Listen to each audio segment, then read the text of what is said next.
कहते हैं जब ही सतनाम हृदय धरो भयो पाप को नाश।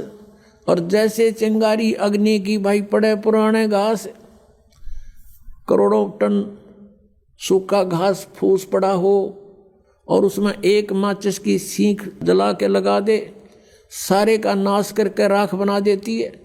और चलती हवा उसको इधर उधर, आंधी तूफान उसको उठाकर फेंक देता कहीं का कहीं, वो अक्षेत्र क्लियर भी हो जाता है। ऐसे ही परमात्मा कहते हैं जैसे सूरज के आगे बदरा ऐसे कर्म छयारे, और प्रेम की पवन करे चित मंजन झलके तेज नयारे।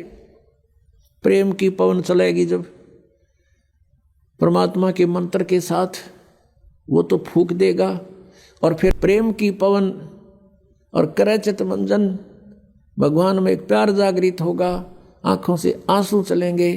कहते फिर वो हवा फेंक देगी उस सारी राख को भी कहीं की कहीं पटक देगी।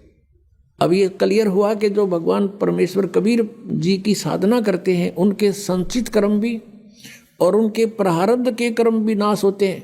लेकिन भगवान ब्रह्मा विष्णु शिव और ब्रह्म और सरपुरुष, यानी ब्रह्म और परब्रह्म, अक्षर पुरुष तक, सरपुरुष और अक्षर पुरुष, इनकी भक्ति से ना तो प्रारब्ध में कोई परिवर्तन हो सकता और न ही आपके संचित कर्म का नाश हो सकता।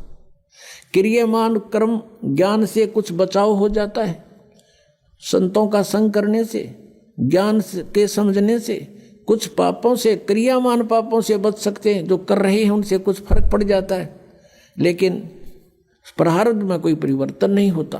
अधिक जानकारी के लिए डाउनलोड करें संत रामपाल जी महाराज ऐप व सब्सक्राइब करें संत रामपाल जी महाराज यूट्यूब चैनल।